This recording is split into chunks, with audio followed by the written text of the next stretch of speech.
అందరికీ నమస్కారం అండి। ఇవాల్టి వీడియోలో మనకి దేవీ శరన్నవరాత్రుల్లో రెండవ రోజు అమ్మవారు మనకి ఏ రూపంలో మనకు దర్శనమిస్తారు, ఏ రూపంలో మనము ఆరాధన అనేది చేయాల్సి ఉంటుంది, పూర్తి పూజా విధానం, నియమాలు, నైవేద్యం ఇలా అన్ని వివరాలు ఈ వీడియోలో నేను షేర్ చేస్తానండి। ఎవరైతే దేవీ శరన్నవరాత్రులు పూజ చేయాలి అని అనుకుంటున్నారో వాళ్ళు తప్పకుండా నియమాలు అనేటివి పాటించాలండి। 9 రోజులు పూజ అనేది చేయాలి అనుకున్న వాళ్ళు తప్పకుండా నియమాలు పాటించాలండి। మేము 9 రోజులు పూజ చేయలేము అనుకున్న వాళ్ళు కనీసం 5 రోజులన్నా లేదా కనీసం 3 రోజులన్నా, లేదు మీకు 3 రోజులు కూడా కుదరకపోతే చివరి రోజు ఒక రోజు మనకి నవమి తిథి అనేది ఉంటుందండి। ఎప్పుడైనా సరే అండి, ఒకవేళ మీకు ఎప్పుడూ కుదరలేదు అనుకుంటే ఈ 9 రోజుల్లో ఒక్క రోజైనా సరే, ఏ రోజైనా సరే మీరు అమ్మవారిని మీరు ధ్యానించి షోడశోపచార పూజ అనేది చేసుకొని అమ్మవారికి నైవేద్యంగా ఏదైనా సమర్పిస్తే చాలండి। ఎందుకంటే మనకి చాలా శక్తివంతమైన నవరాత్రులు అండి। మనకి ప్రతి నెల కూడా నవరాత్రులు అనేటివి ఉండవు కదా అండి। సంవత్సరానికి మనకి నవరాత్రులు అనేటివి 4 వస్తాయండి। అందులో మనకి చివరిగా వచ్చే నవరాత్రి ఈ ఆశ్వీజ మాసంలో వచ్చేటువంటి దేవీ శరన్నవరాత్రి అండి। ఈ నవరాత్రుల్లో చాలా పవర్ఫుల్ అండి। ఈ నవరాత్రుల్లో మనము ప్రత్యేకంగా ఆ దుర్గా అమ్మవారిని ఎక్కువగా ఆరాధిస్తూ ఉంటే మంచి ఫలితాలు అనేటివి ఉంటాయండి। మనము ఒక్కొక్క ప్రాంతాన్ని బట్టి పూజలు అనేటివి ఒక్కొక్కలాగా చేస్తూ ఉంటామండి। విజయవాడ కనకదుర్గమ్మ వారి అలంకరణలో మనకి దేవీ నవరాత్రుల సందర్భంగా రెండవ రోజు అమ్మవారు మనకి శ్రీ గాయత్రీదేవి రూపంలో మనకి దర్శనమిస్తారండి। మరి గాయత్రీదేవి రూపం అనేది మీ ఇంట్లో ఉంటే మీరు ఫోటో అనేది పెట్టుకోవచ్చండి। లేదండి మేము అమ్మవారి అసలైన రూపాలు నవదుర్గాదేవి రూపాలలో మేము ఆరాధిస్తాము అనుకున్న వాళ్ళు మీరు అమ్మవారి ఫోటో ఉన్నా కూడా మీరు అమ్మవారిని మీరు నవదుర్గా రూపంలో అమ్మవారి ఏ అవతారంలో మనకి దర్శనమిస్తారో ఆ అమ్మవారి నామాన్ని అయితే చెప్పుకోవాలండి। నవదుర్గాదేవి రూపాలలో మనకి రెండవ రోజు అమ్మవారు మనకి బ్రహ్మచారిణి దేవి రూపంలో మనకి దర్శనమిస్తారండి। ఈ బ్రహ్మచారిణి దేవి రూపం ఉన్నప్పుడు మీరు కుమారి పూజ అనేది కూడా చేయడం చాలా మంచిదండి।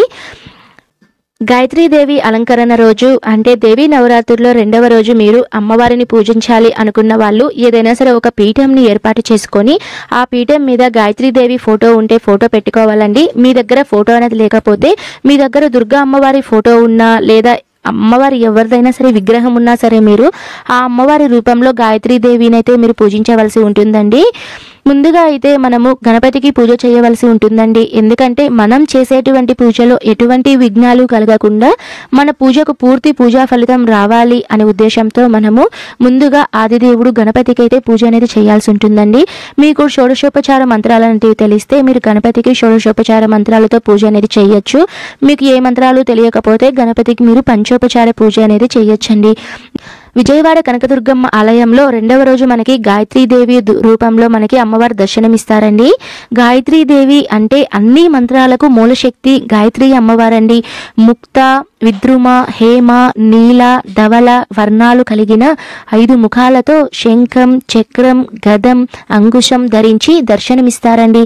గాయత్రీదేవి మంత్రం ఉపాసనతో మంత్రసిద్ధి, బ్రహ్మజ్ఞానం అనేటివి కలుగుతాయండి।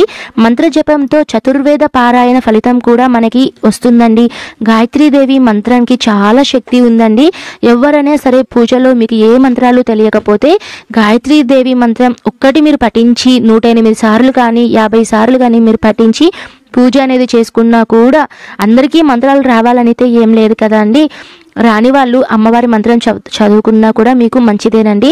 అమ్మవారి మంత్రం ఓం ఓం భువస్వః తత్సవితుర్వరేణ్యం భర్గో దేవస్య ధీమహి ధియో యో న ప్రచోదయాత్। ఈ మంత్రం వచ్చేసి గాయత్రీదేవి మంత్రం అండి। గాయత్రీదేవి మంత్ర ఉపాసన వలన బుద్ధి తేజోవంతం అనేది అవుతుందండి।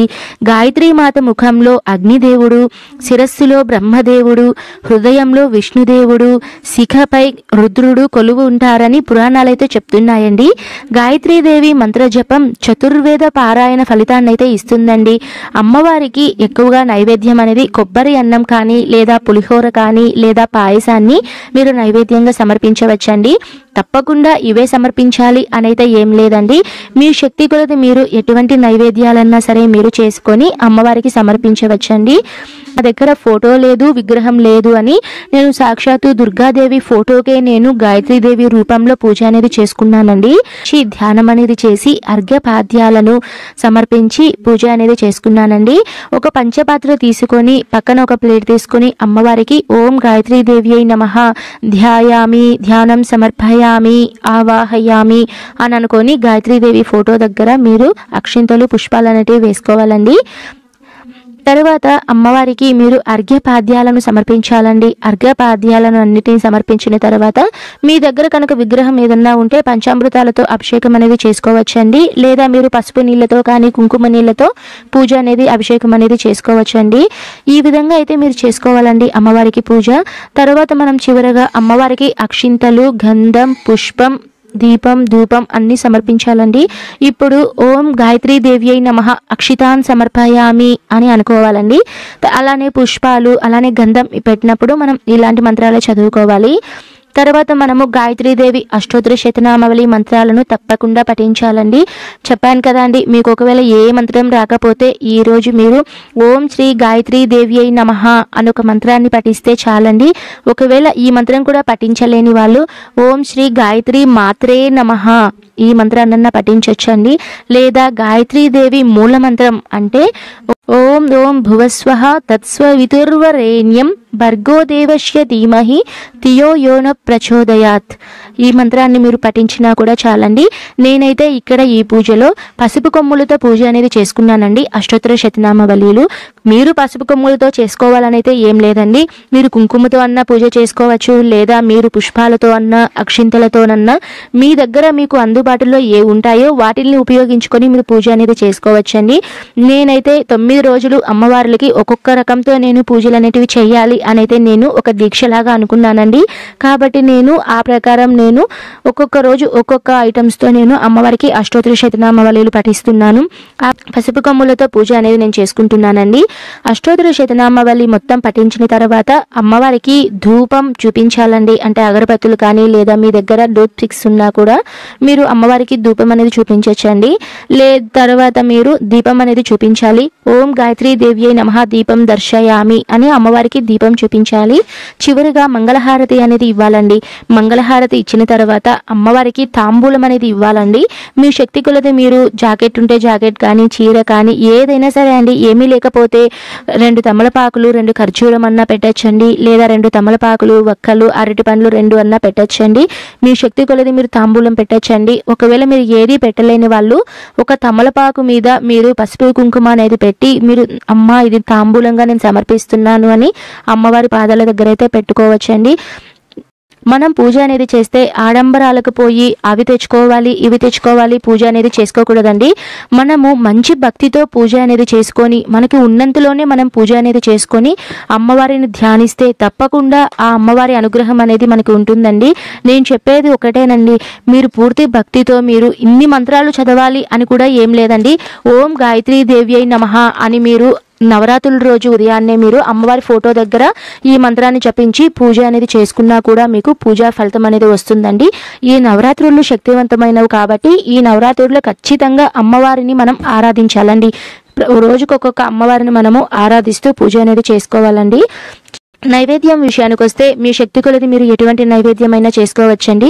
ఈ విధంగా అయితే పూజ అనేది చేసుకోవాలండి. నేనైతే ఎప్పుడు కూడా నా పూజలు అనేటివి చాలా సింపుల్గా ఉంటాయండి. నాకు నచ్చేలాగా అలానే మీకు నచ్చుతాయని కూడా నేను ఆశిస్తున్నానండి. ఒకవేళ మీకు కనుక ఈ వీడియో నచ్చితే ప్లీజ్ తప్పకుండా లైక్ చేయడం మాత్రం మర్చిపోకండి. ఎవరికైనా ఉపయోగపడుతుంది అని అనుకుంటే మరో నలుగురికి షేర్ చేయండి. మీ అందరి సపోర్ట్ అనేది మన ఛానల్కి చాలా అవసరం అండి. మీ అందరూ సపోర్ట్ చేస్తారు అని నేను ఆశిస్తున్నానండి.